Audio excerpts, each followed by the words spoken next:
Pina-contempt na naman si dismissed Mambantarlac Mayor Alice Guo sa muli niyang pagharap sa Senado. Nanatili kasing mailap o matipid sa pagsagot si Guo sa mga tanong tungkol sa kanyang pagkatao at tungkol sa kanyang pag-alis sa bansa. May unang balita si Sandra Aguinaldo. Sino ba talaga ang tumulong kay Alice Guo para makalis sa Pilipinas? Pahirap ang pigain ang sagot mula kay Guo nang humarap siya sa Senado. Ang sabi ni Guo, umalis sila sa Maynila sakay ng yate kasama sina Sheila at Wesley Guo. May kasama sila sa biyahe na dayuhang mula sa Asia. Wala raw silang cellphone noon.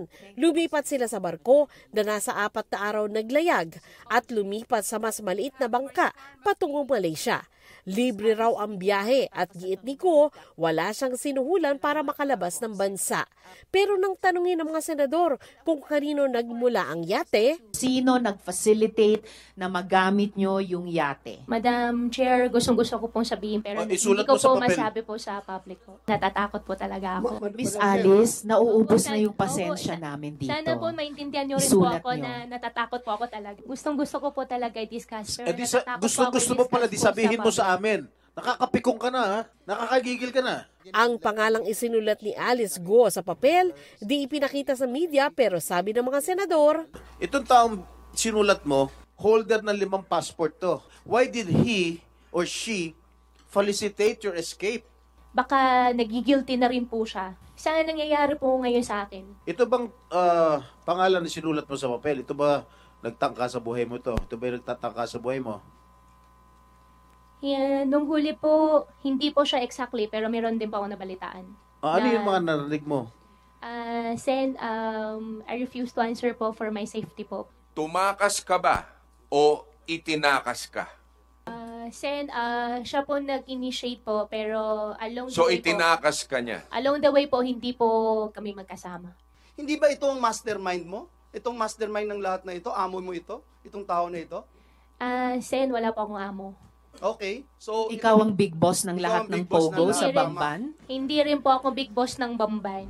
Pag-amin mismo ni Guo, Hulyo siya nang makaalis pa Malaysia. Kaya tingin ng mga senador, malabong nasa Pilipinas si Guo para panumpaan ang kanyang kontra sa laysay.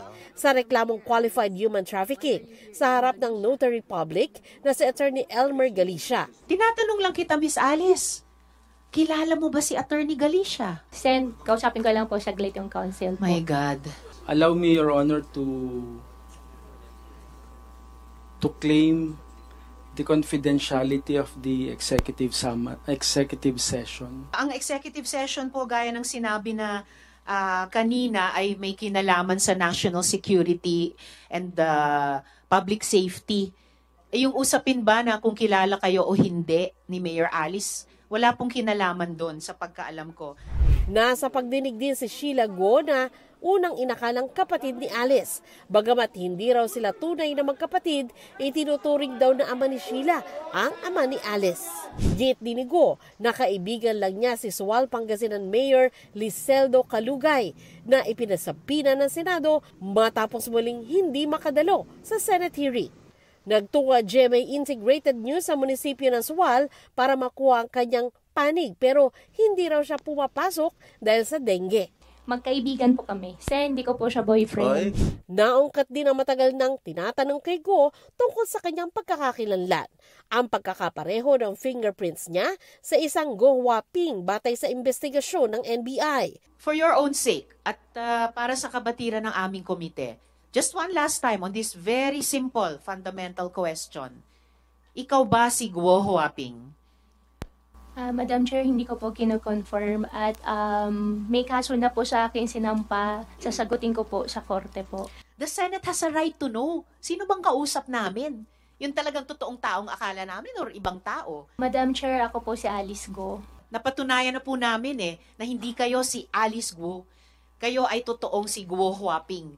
Hindi lang ang komite ang umabot sa ganyang conclusion, ang NBI mismo at ang isa pang ahensya.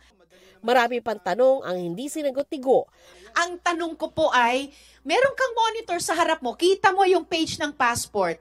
Kayo ba yan sa photo na yan? I'm not asking yung pangalan nyo. Madam Chair, meron pong pending case po sa akin po. You answer!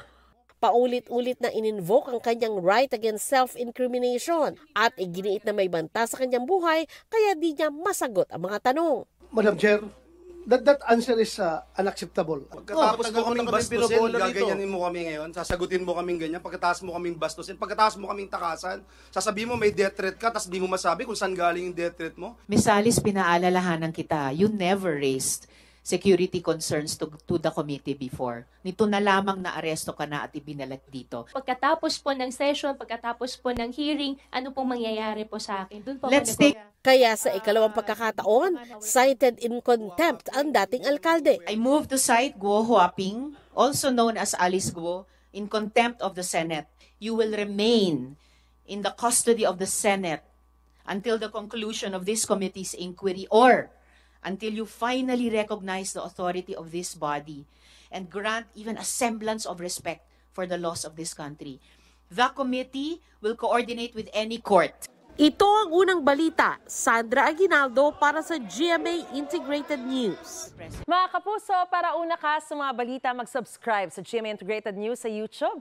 Sa mga kapuso abroad, subaybayan niyo po kami sa GMA Pinoy TV at sa www.gmanews.tv.